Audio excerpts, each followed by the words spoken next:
오늘 호세아서 9장의 말씀으로 우리 2023년 한 해를 좀 말씀 안에서 돌아보며 은혜를 좀 나누기를 원합니다. 여러분, 새로운 한 해를 맞이한다는 것은 곧 지나온 한 해를 돌아보는 삶과 이게 맞물려 있어요. 새로운 시간 속에서 새로운 삶을 펼쳐가야 할 존재는 사실 다른 그 누가 아니라 누구예요?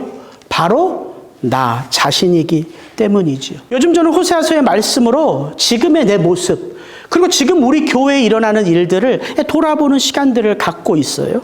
지난주 호세아서 8장의 말씀으로 성탄의 의미를 돌아본 것도 그렇고요. 한 해를 마무리하는 오늘의 이 말씀도 호세아서 9장의 말씀으로 볼 것이고요.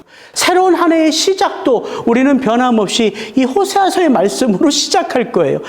그렇게 제가 이 구약의 선지서, 평소에는 잘 보지도 않고 설교도 안 하는 이 말씀으로 오늘 나의 삶, 오늘 우리 교회의 삶을 이 말씀 안에서 보기 시작하니까 깨닫게 되는 게 있더라고요. 바로 이 말씀이었어요. 풀은 마르고 꽃은 시드나 우리 하나님의 말씀은 영원히 서리라 하라. 하나님의 말씀은 살았고 운동력이 있어. 오직 그 말씀만이 우리 마음의 생각과 뜻을 감찰하느니라. 예, 제가 아는 말씀이죠. 그런데 그 수천 년 전의 말씀을 오늘 나의 삶 가운데, 우리의 삶 가운데 연결해서 생각하고 묵상하다 보니까 이게 생각으로 아는 것, 지식으로 아는 게 아니라 말씀이 그렇게 우리의 삶에 우리를 세워가는구나. 말씀만이 성도의 삶을 잉태하는 것이구나. 말씀 앞에 서지 않고 삶을 돌아본다는 건 의미가 없는 거구나. 그런 생각이 드는 거예요. 여러분, 우리가 이 연말이 되고 새로운 한 해를 준비하면서 내 계획, 내 마음의 소망, 내 안에 있는 욕망, 이거 아무리 돌아보고 계획을 잘 짜보고 곱씹어 봐도 거기에 무슨 정답이 있겠어요. 우리의 인생을 펼쳐가는. 여러분, 우리가 잘못된 레퍼런스를 가지고 와서 그거 아무리 반복해서 줄을 쳐가면서 읽는다 한들 거기서 어떻게 우리의 삶을 새롭게 하는 답이 있겠어요. 그래서 깨닫는 거죠. 지나온 나의 삶을 돌아본다는 것은 다른 게 아니구나. 영원토록 변함없는 그 말씀. 그래서 성경은 그 말씀을 진리라고 하는 거죠. 바로 그 진리 안에서 우리의 삶을 돌아보는 것. 그리고 그 진리 안에서 다시 나에게 주어진 새로운 시간들을 살아가는 것. 이것이 바로 한 해를 마무리하고 한 해를 준비하는 성도의 마땅한 본분이라는 것이죠. 북이스라엘 왕 가운데 여러분, 정치 경제적으로 또 지정학적인 국제 정세상 그 북이스라엘을 가장 강력하게 이끌었던 왕이 누구냐면 바로 이 호세아서의 배경이 되는 예후 왕조의 여로보암 2세입니다. 이 호세아 선지자는 이 여로보암 왕 2세의 그 말기 무렵부터 이 북이스라엘이 완전히 멸망할 때까지 그 멸망당하는 북이스라엘을 함께 지켜봤던 아픔의 선지자이기도 하는 것이지요. 오늘 우리가 함께 연 이 호세아서 9장의 배경은 어느덧 그 여로보암 2세의 예후 왕조는 완전히 무너지고요. 멸망의 때가 이제 시시각각으로 그들의 삶을 덮어오던 때를 배경으로 합니다. 그래서 그런지 호세아가 던지는 메시지가 호세아서 7장도 그렇고 8장도 그렇고 앞으로 계속 전쟁에 대한 메시지예요. 계속 그 전쟁. 왜냐하면 이제는 그 전쟁을 피할 수가 없거든요. 이제는 그 멸망을 돌이킬 수가 없어요. 그러니까 호세아의 메시지는 점점 더 깊어지는 거죠. 심판과 저주로. 그래서 말하는 거예요. 이제는 이 심판은 결코 피할 수 없는 형벌의 날이 왔다. 그렇게 말하는 거예요. 도대체 그들의 그 지나온 삶이 어떠하였기에 그들은 그 형벌을 피할 수 없었던 것인지, 오늘 이 한 해를 마무리하는 저와 여러분의 이 상황과 너무나 맞닿아 있지 않습니까?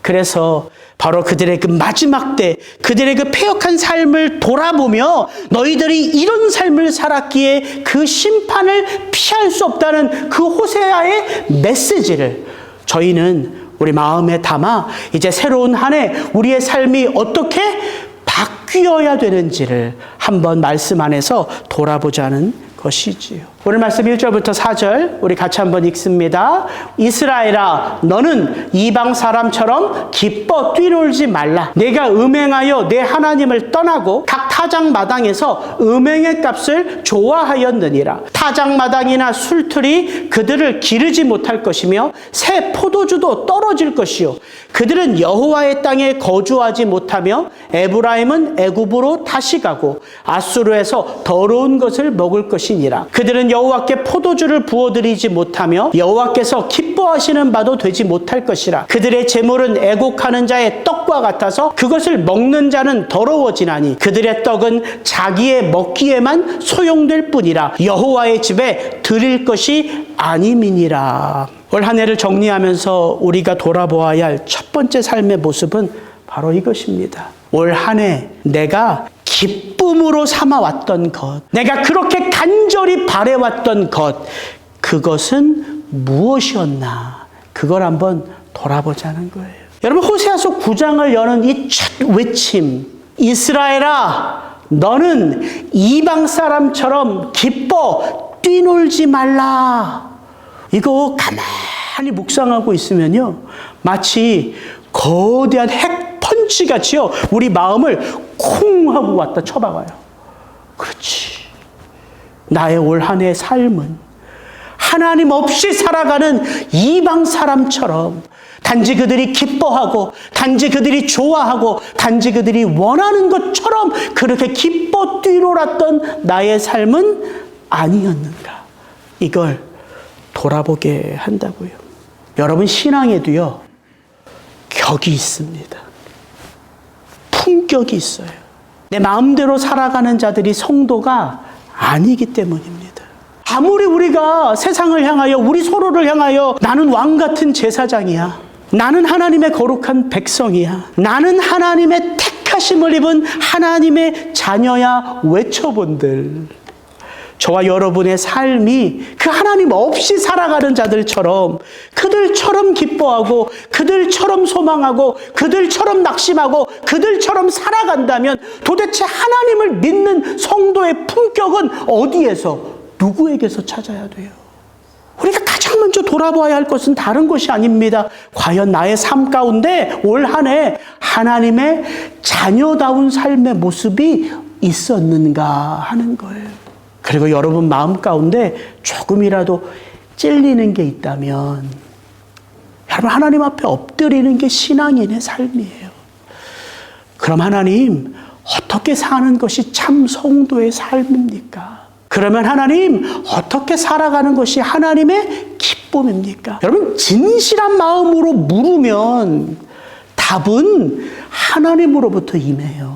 그게 하나님과 더불어 우리가 함께 이 길을 걷는 신앙의 삶을 사는 거예요. 입으로는 하나님을 믿는다 말하고 입으로는 하나님의 자녀라 말하지만 삶의 중요한 순간순간마다 하나님께 묻지 않고 살아가는 삶, 그것을 하나님은 가장 악하다고 합니다.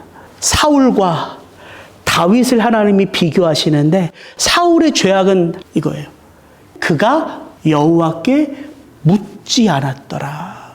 그럼 다윗은 여호와께 모든 것을 물으면서 잘 살았나요? 아니요, 그도 그러지 않았어요. 그러나 다윗은요, 하나님의 징계가 임할 때마다 엎드렸어요. 그리고 어떻게 해요? 묻지요. 신앙은 그래서 잘 사는 게 중요한 게 아니에요. 하나님 앞에 잘 물을 때 비로소 어떻게 살아야 하는지의 삶의 길이 열리기 시작하는 거예요. 하나님께서 그들의 모습을 이렇게 말씀하세요. 내가 음행하여 내 하나님을 떠나고 각 타작 마당에서 음행의 값을 좋아하였느니라. 타작 마당이나 술틀이 그들을 기르지 못할 것이며 새 포도주도 떨어질 것이라. 여기서 말하는 이 호세아서 9장을 배경으로 하는 이 장면은 핵심이 뭐예요? 지금 타작 마당과 술틀이에요. 그럼 이 타작 마당과 술틀이 무엇을 의미하냐면, 타작 마당 어느 때 등장해요? 추수 때. 그럼 그 추수 때에 풍성하게 그들이 곡식을 거두면 그 곡식으로 그들이 곡식을 뭘 빚어요? 포도주를 빚어요. 그래서 술틀이 나오는 거예요. 타작마당과 술틀은 그들이 지금 풍성한 추수를 거두어서 그 하나님 앞에 감사하며 포도주를 만들어 축제를 벌이는 거예요. 근데 그게 뭔 잘못이라는 거예요. 1년 동안 내가 열심히 땅에 그 곡물을 심어 하나님의 풍성한 은혜 가운데 많은 것을 소출하게 하시고, 그리고 때가 지금 어느 때냐면 지금 북이스라엘의 예후 왕조가 사라지고 나서 계속해서 왕들이 바뀌어요.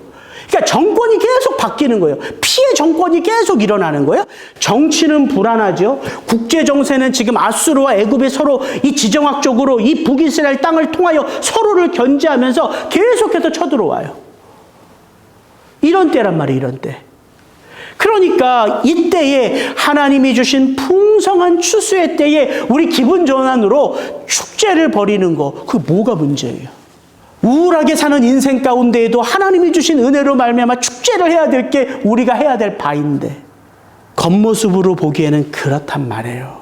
근데 하나님은 우리의 삶에 드러나는 겉모습만 보지 않지요. 하나님의 말씀이 이렇게 이어지는 거예요. 내가 음행하여 내 하나님을 떠나고 각 타작 마당에서 음행의 값을 좋아하였느니라. 뭐라는 거예요? 너희가 지금 잔치를 벌이는 이 잔치, 너희가 지금 기뻐 뛰는 이 모습들 다 너희의 마음 속에는 누가 없다? 하나님이 없다, 이거예요. 여러분, 이게 신앙의 길을 걷는 우리의 본질이에요. 하나님은 결코 우리의 입술의 립 서비스를 받지 않으시고요, 우리 마음의 중심을 보신다고요. 여러분 생각해 보십시오. 그들의 입술에는 여호와께 감사, 여호와께 감사, 감사가 가득해요. 야, 참 이 어려운 때에 하나님으로 말미암아 우리 가족은, 내 인생만큼은 하나님이 이렇게 지켜주셨구나, 복을 주셨구나, 자랑으로 가득해요. 근데 그들의 마음에는 누가 없어요? 하나님이 없다는 거예요. 그러니까 오늘 호세아서 9장의 말씀을 잘 읽어보면 신앙이요, 두 종류가 있어요. 입술의 신앙이 있고요, 마음의 신앙이 있어요.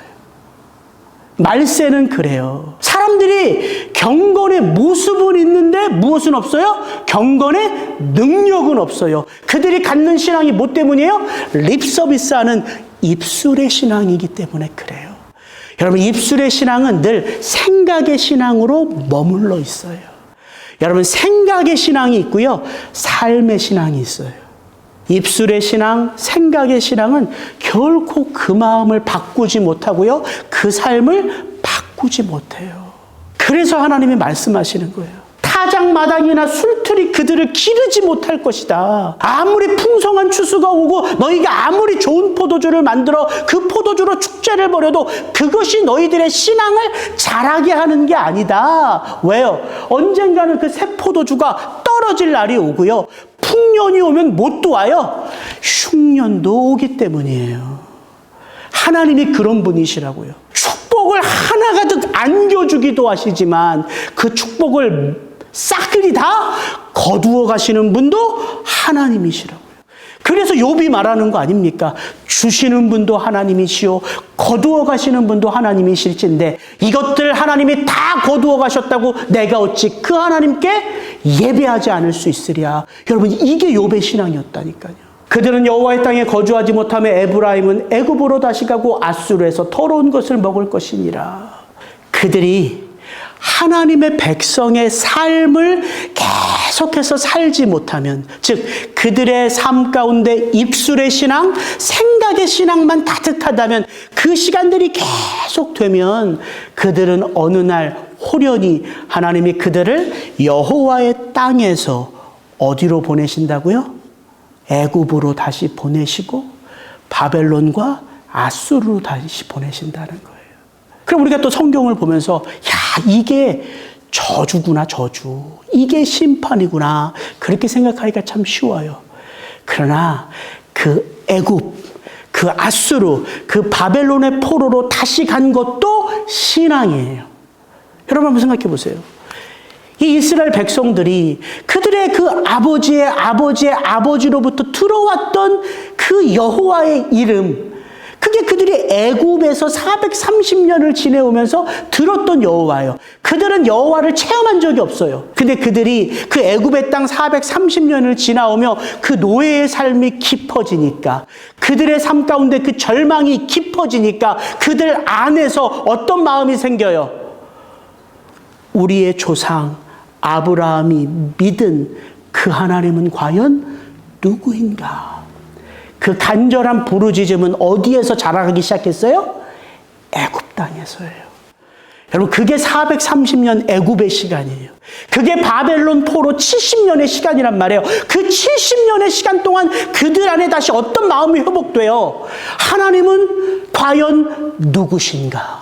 우리의 언약의 주체 되신 하나님은 과연 어떤 분이신가? 우리의 인생은 과연 이게 끝인가? 스스로 끊임없이 자기 자신을 돌아보게 되고 하나님을 찾게 되는 믿음의 부르짖음이 다시 샘솟는 곳, 그곳이 애굽이고 그곳이 아수르고 그곳이 바벨론입니다. 그래서 여러분, 성경을 보십시오. 이사야가 그 찬란한 여호와의 때를 노래할 때 애굽에서도 사람들이 오고 모압, 암몬, 이방 모든 족속에게도 그 여호와를 보고자 수많은 사람들이 몰려오는 것, 그게 바로 이 마지막 때의 모습이라는 거예요. 여러분, 기억하십시오. 하나님이 우리에게 주시기도 하지만 하나님이 우리의 것을 빼앗아 가기도 하세요. 근데 그 목적은 뭐예요? 그 마음이 오직 하나님으로 가득한지, 그게 목적이에요. 그것 때문에 주시는 거고요, 그것 때문에 빼앗으시는 거예요. 그러니까 주실 때 자랑할 필요가 없는 거죠. 교만해서는 안 되거든요. 빼앗길 때 억울해하고 아파할 필요만도 없는 거예요. 왜? 하나님이 왜 빼앗으시는지 그 목적과 이유를 알면 그 하나님께 매달릴 수 있게. 그래서 저는 올 한 해 우리의 삶 가운데 과연 내가 무엇으로 내 기쁨을 삼았는가? 과연 무엇을 내 소망 가운데 가득 채웠는가? 그걸 돌아볼 때 비로소 내 삶에서 무엇을 내가 회개해야 되는지를 알 수 있다는 것이죠. 제 나이 또래 되신 분들이라면 혹시 여러분 친구라는 영화 아세요? 유호성이 나오고 장동건이 나오는 그 친구라는 영화. 근데 그 친구라는 영화를 보면 몇 개의 명대사가 바로 이 친구라는 영화에 나와요. 그래서 코미디를 보면 이 패러디하는 모습들이 많이 나오거든요. 그 첫 번째, 네 아버지 뭐 하시노? 또 하나는 하와이, 네가 가라 하와이. 좀 비슷합니까? 그 대사, 이 명대사거든요. 근데 저는 이 친구라는 영화를 볼 때마다 제 마음에 이렇게 천둥같이 다가오는 대사가 뭐냐면 이 두 대사가 아니라 유호성이 감옥에서 이제 재판을 받을 때에 또 다른 친구가 유호성을 찾아가서 또 왜 그런 고백을 했냐, 네가 직접 죽인 게 아닌데, 그때 유호성이 한 말이 저는 그 영화를 볼 때마다 마음에 깊이 와닿아요. 그때 유호성이 말하거든요. 깡패가 쪽팔리면 안 되는 기라, 이거예요. 제가 그 얘기를 들을 때마다 아니 깡패도 격이 있는데, 우리가 예수 그리스도를 믿으면서 우리가 오직 한 분 모든 것을 주관하시는 하나님의 자녀라고 말하면서 도대체 우리의 삶에 하나님을 믿는 삶의 품격은 어디 있는가? 제가 그 대사를 들을 때마다 너무너무 제 마음에 찔려와요. 여러분, 신앙에도 격이 있다니까요. 다른 사람 다 그렇게 살아도 그렇게 안 사는 게 신앙의 품격이란 말입니다. 그래서 우리 2023년에는 세상 사람들이 기뻐하는 것처럼 나도 그렇게 그 세상에서 취하고 싶고 얻고 싶고 누리고 싶은 그 삶 때문에 내가 일희일비했다면 2024년에는 그냥 그거 받은 거, 얻은 거, 누리는 것으로 기뻐하고 슬퍼하고 억울해하는 인생에서 머무르지 말고 바로 그것을 이 땅에서 누리게 하시는 분, 그것을 빼앗아가며 이 땅에서 나로 오직 하나님이 전부 다 깨닫게 하시는 분, 바로 그분을 내 삶에 모시며 그분 앞에 자주자주 내 안에 있는 것들을 고백할 수 있는 그런 신앙의 격으로 우리가 살아갈 수 있기를 주의 이름으로 축복합니다.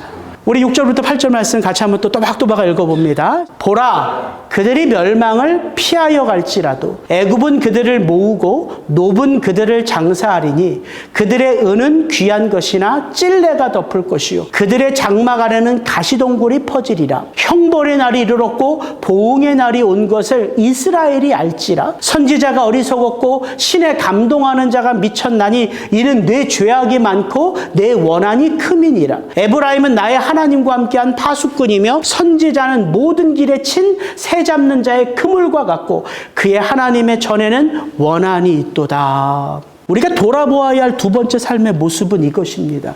올 한 해 나는 과연 그 말씀, 선포된 말씀, 기록된 말씀, 들려온 말씀, 읽은 말씀, 묵상한 말씀, 살아계신 말씀, 바로 이 말씀에 존중하는 삶을 살아왔는가 하는 거예요. 존중하는 삶. 여러분, 호세아는 말합니다. 보라, 그들이 멸망을 피하여 갈지라도. 이게 잘못된 신앙의 모습으로 살아가도 우리의 삶 속에요, 마치 요행처럼 이리 피하고 저리 피하고 순간순간 이 고난과 어려움이 피해가는 사람들이 있는 것 같아요. 근데 결국에는 어떻게 돼요?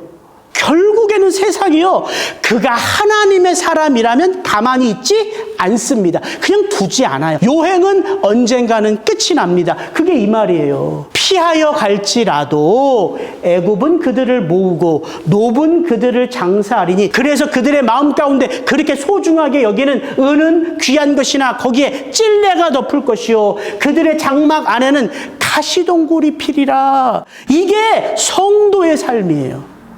세상의 악한 자들이, 세상의 권세 잡은 자들이 영적인 존재라서 그렇게 하나님의 사람들을 다 무너뜨리기 위하여 이런 일들이 성도에게 일어날까요? 아니요. 그렇게 드러나 보이지만 본질은 그 세상의 악한 자도 누가 쓰시는 거예요?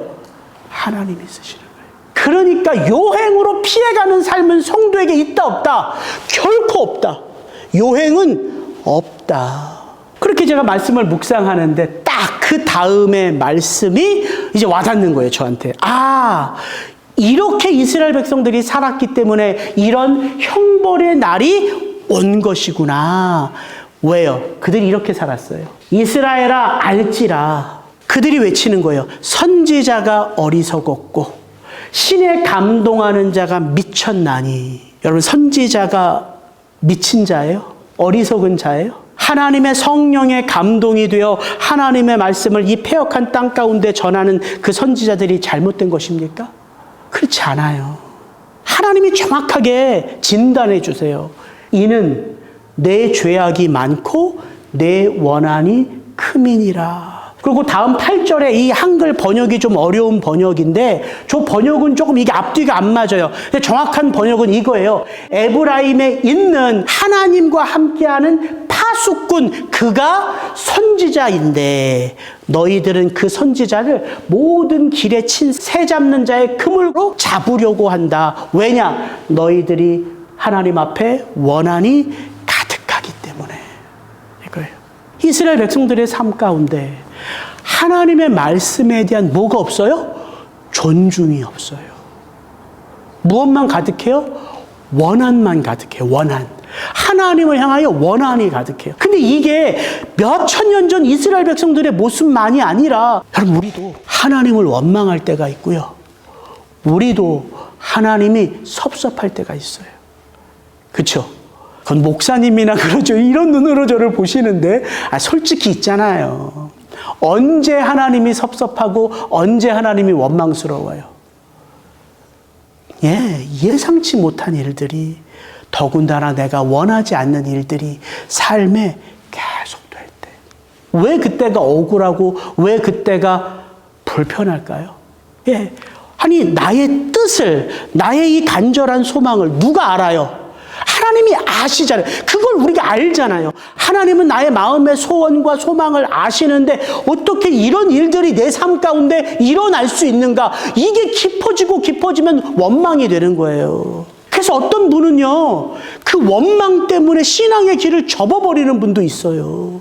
어떤 분들은 하나님한테 원망할 수가 없으니까 삐지죠. 그래서 하나님 앞에 나와 예배하고 기도는 하는데 뭔 잃어버려요? 그 신앙이 주는 그 기쁨의 맛, 그 놀라운 감사의 맛은 다 잃어버린 채 바짝 마른 채로 그렇게 신앙생활을 하는 분들이 있다고요. 그게 우리 모습일 수 있다고요. 근데 가만히 돌아보세요. 하나님이 내 원대로 하면, 하나님이 내 바램대로 하면, 하나님이 나를 세상 가운데 아름답게 드러내시면 그때 하나님은 하나님이신 거예요? 그렇지 않잖아요. 그러니까 우리가 너무 쉽고 너무 단순한 신앙의 길도 이렇게 오해하면서 살아갈 때가 너무 많다고요. 내 뜻대로 되는 게 하나님이라면 나는 하나님 위에 있는 존재죠. 그렇잖아요. 내 소원대로 내 삶이 하나님 안에서 다 이루어지면 나는 하나님을 부리는 자죠. 그게 어떻게 신앙이에요? 목사님, 예수님이 말씀하셨잖아요. 너희가 원하는 대로 구하라. 기도하면 다 된다. 그건 하나만 알고 둘은 모르는 거예요. 원하는 대로 구하고 바라는 대로 구하라. 그 앞에 어떤 말씀이 있는지 보세요. 하나님의 뜻 안에서 구하라고 예수님이 말씀하시거든요. 뜻대로 사는 게, 그 하나님의 뜻대로 사는 게 기도 응답이란 말이에요. 왜 하나님의 자녀는 하나님의 뜻 안에 살 때 하나님을 드러낼 수 있기에. 그러니까 오늘 본문을 보면 너무 클리어하다고요.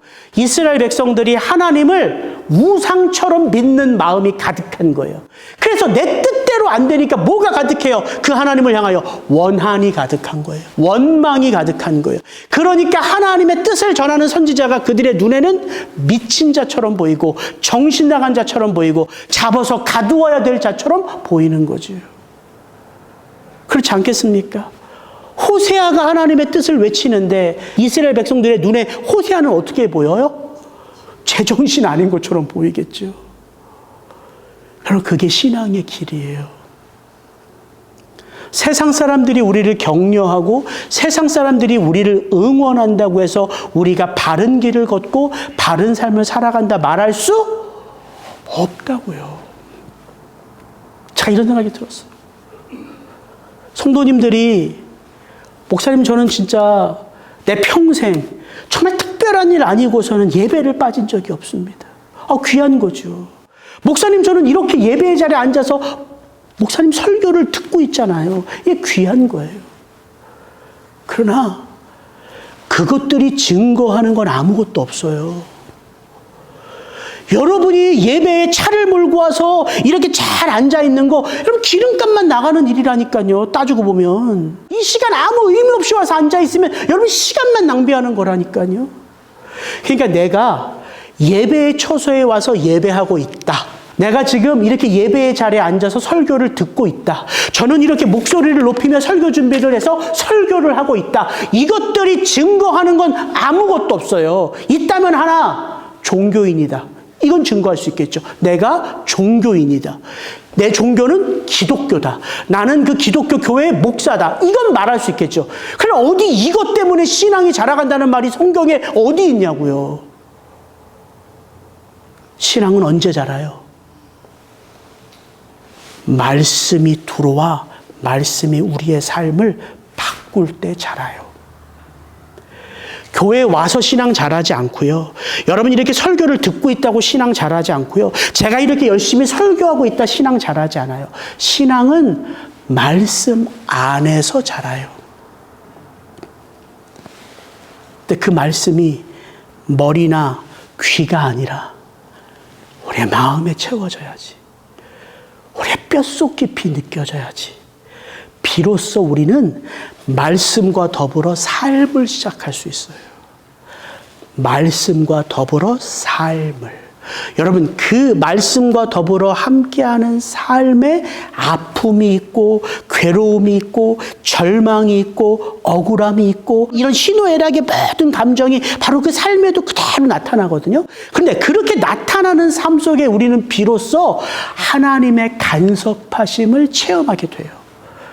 그게 하나님의 살아계심이라고요. 아니 여러분이 1년 365일 새벽 기도를 드리면 뭐해요? 여러분이 하루에 2시간 3시간씩 기도를 하면 뭐예요? 여러분의 마음에는 세상의 것을 얻지 못하여 억울해하고 아파하고, 여러분의 마음에는 세상의 것을 얻고 싶어서 정말 몸달아 하는 그런 마음으로 하나님을 예배하고 하나님을 기도한다면 그 마음 가운데 하나님이 들어가서 여러분을 빚어가실, 역사하실 공간이 어디냐고요.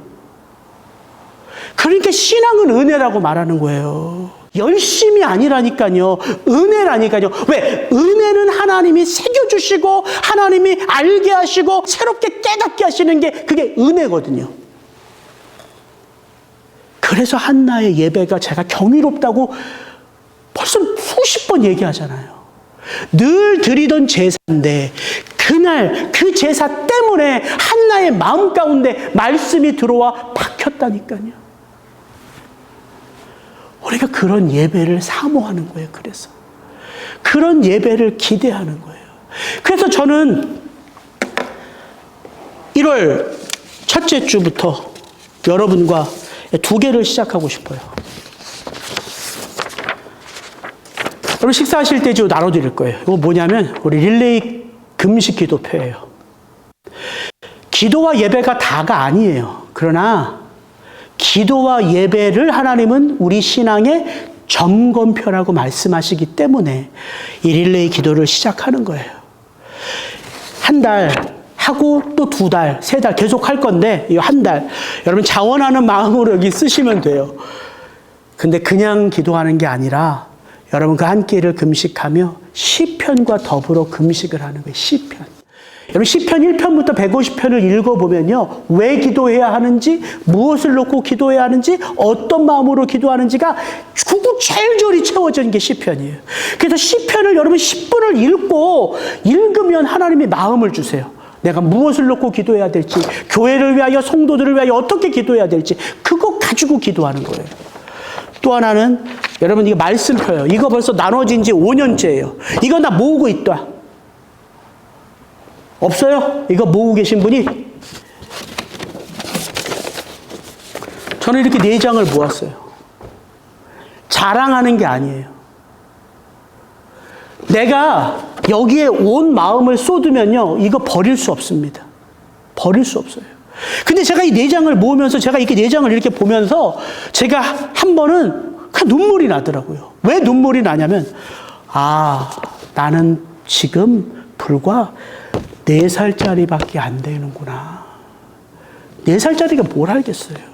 근데 마치 내가 그 하나님을 너무 잘하는 것처럼 설교하고 그 하나님을 너무 잘 믿는 것처럼 살아가고 있다고 착각했기 때문에 내가 이 4장을 딱 보고서 나를 점검하게 됐어요. 형우가 너는 4살짜리야. 괜찮아. 너 4살짜리밖에 안 돼. 그렇게 연약하고 그렇게 부족하고 그렇게 모자라도 하나님이 자기 이름을 위하여 의의 길로 인도하시는 분은 하나님이시지, 네가 성숙해서 대단한 설교를 하고 대단한 삶을 사는 게 아니야. 이거 깨닫게 하시더라고요. 요거 다시 나눠드립니다.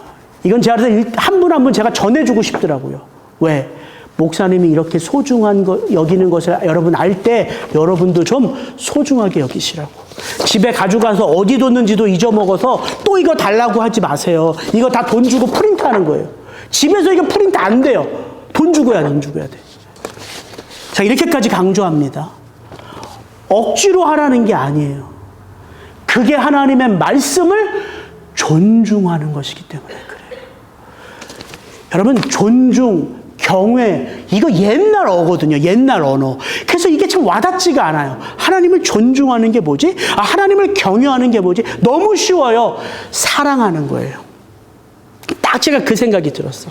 여러분, 지금 남편 아내 처음 진짜 불붙는 사랑할 때 어떤 마음으로 사랑하셨어요? 저는요, 이 사람 없으면 죽을 것 같이 사랑했어요. 이 사람 아니면 죽을 것 같이. 근데 지금은 어때요? 제가 다가가면 아내가요, 그렇게 싫어해요. 저희 집안 얘기해도. 다가가면 그렇게 싫어해요. 그 사랑은 시든다고요. 그리고 제가 무슨 말만 하면, 여보, 내가 설교 이런 깨달음이 있어. 말만 하면 아내가 이래요. 쉿. 아니, 나 좀 은혜 받은 거 누구한테 나눠? 성도한테 나누기도 뭐하고. 그 아내한테 좀 나누고 싶으면 아내가 이래. 쉿. 은혜는 자기 속에 혼자 간직하래요. 그럼 사랑은 그래요. 그게 사람의 사랑이에요. 그러나 하나님을 사랑하는 사랑은요, 변함이 없어요. 그리고 그 사랑은 날마다 채워져 가요. 여러분, 이 채워져 간다는 의미는 내가 하나님을 전심으로 사랑할 때만 채워져 간다는 말이 아니에요. 왜 하나님을 우리가 전심으로 사랑해야 되냐면 그때 비로소 하나님이 나를 얼마나 사랑하시는지에 눈을 뜨기 때문에 그래요.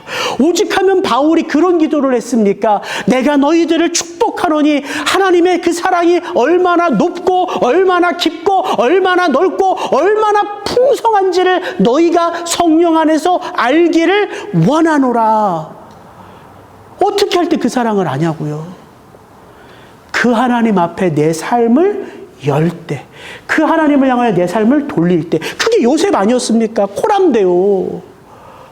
그래서 여러분의 삶 가운데 하나님 때문에 하는 것들이 2024년에 생기기 시작하기를 축복합니다. 헌금, 우리 교회 때문에 할 필요 없어요. 하나님 때문에 하세요. 헌금, 우리 교회 하는 게 아까우면 하나님 때문에 여러분 주변에 어려운 자들을 위하여 여러분의 돈을 써보세요, 한번. 자꾸 모아봤자 못 갖고 갑니다. 하나님 때문에 예배를 한번 나와보시라고요. 하나님 때문에 안 나오는 수요 예배를 한번 나와보시라고요. 하나님 때문에 안 했던 금식을 작정해 보시라고요. 하나님 때문에 만나는 사람을 정해서 만나보시라고요.